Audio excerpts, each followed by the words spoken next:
Sega.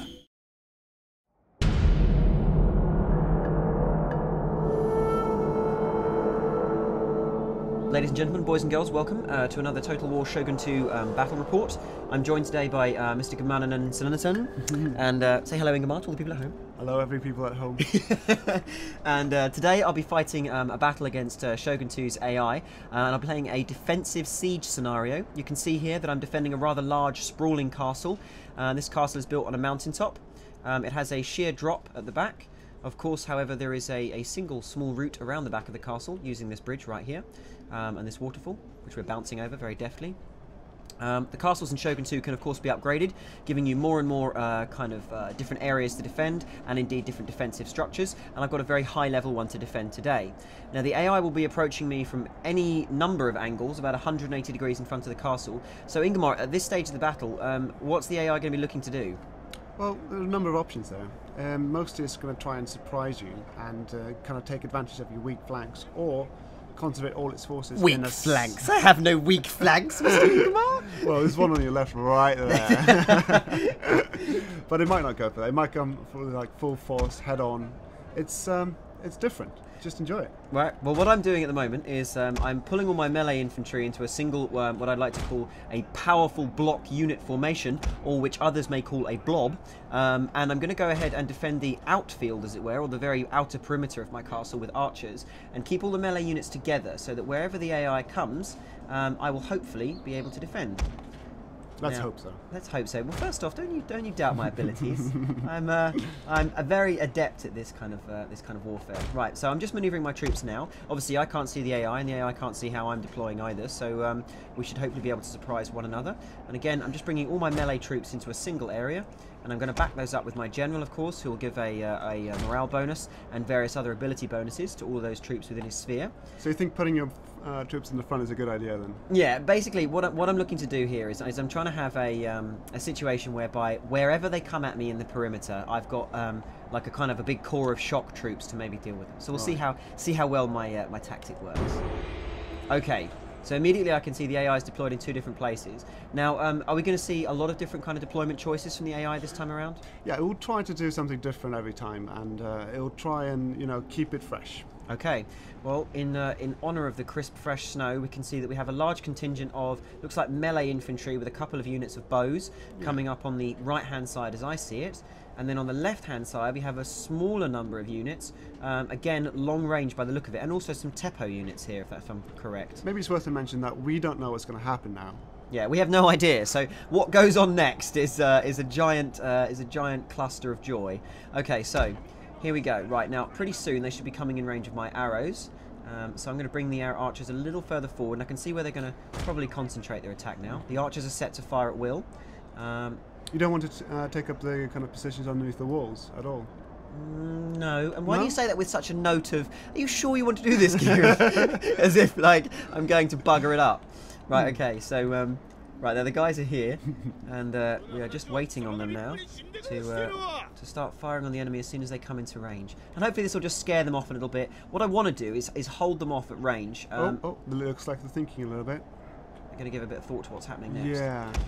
Okay. Interesting. Look at this, because they're like, aha, you'll actually get into my range if you come any further, chaps, so you're going to have to come up with a strategy here. Yeah. Now, Being on the cautious. left-hand side, however, they're still moving up, which is slightly more worrying. Uh-oh. Oh, shoot. And over here at the back, we can see that there's a number of melee infantry supported by the back attack. Is that the official term in AI programming lingo? The back attack. The back attack. Right, okay. I'm, of course, led by the valiant Takeda Shinjin. See, they might not always come from that direction. They may well not, but now they have. So what I want to do is I want to serve them some casualties as they kind of march uphill, and see how the others are doing. Right, the others have held position. So they're no, they're coming forwards. Okay, so they're coming forwards on the right, and of course we have this sneaky back attack as well. And it looks like they're moving up the hill to the left-hand side too. But the right is my immediate concern, so I'm going to go ahead and redeploy my archers in position to do a bit more damage there. I cannot let those melee infantry get to the walls. So you can see what it's doing. It's doing blades first on the right-hand side, it's doing arrows on the left-hand side, and then the back attack. The back attack and the blades first maneuver. Mm-hmm. All of these, of course, ladies and gentlemen, technical terminology for war in the 16th century feudal period of Japan. From Sun Tzu himself. Sun Tzu himself said, do the back attack. Okay, which is not a crazy dance, as it might sound. Do the back attack. Do, do, do, do, do. Okay, right. Alright, it looks like I'm going to need some melee troops down there. So I'm now going to send my, my melee units down into the throng. Because it looks like the AI is probably going to pierce that little show I've got going on there. The next thing for me to do is to try and put the willies into the enemy, which of course is a British slang term for scaring them, not anything sexual. And I'm now going to go ahead and hit fire arrows, so hopefully this will do them some morale damage as well as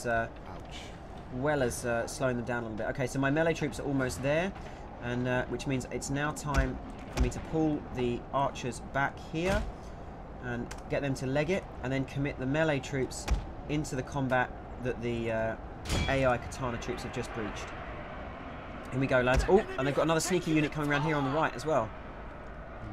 Okay, so the AI has actually moved another unit around onto the right-hand side and is climbing the wall there, flanking my melee force. But not to worry. Oh, you cowardly buggers.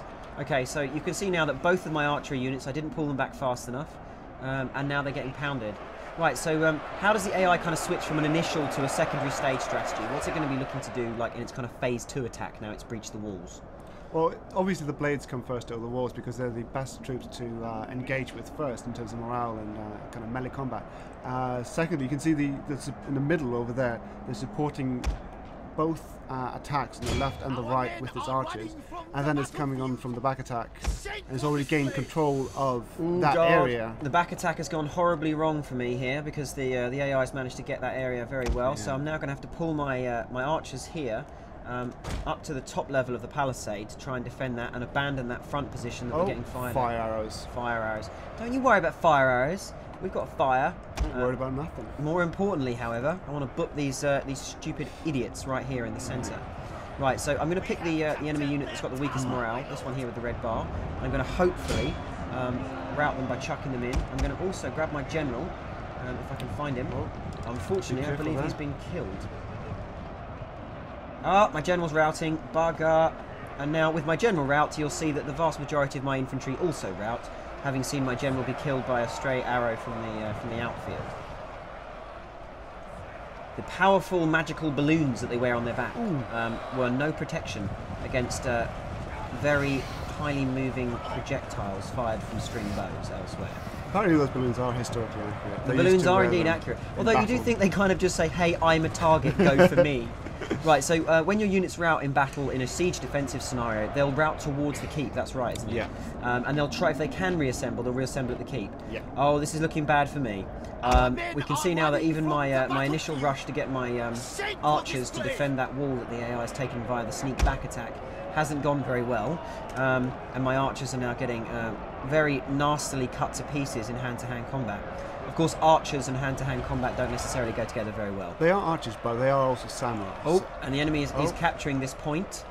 Now, what happens if the AI gets a hold of the gates? What does that actually do? It grants them access for cavalry and other stuff like that. So it's quicker to go through gates, but it's harder to capture them. Okay. So you can see in the initial attack, it went through up as many walls as it could do. Look at these cowards streaming back into the centre. But you still have the towers, you know. They do provide a defence. They do provide a defence. The tower.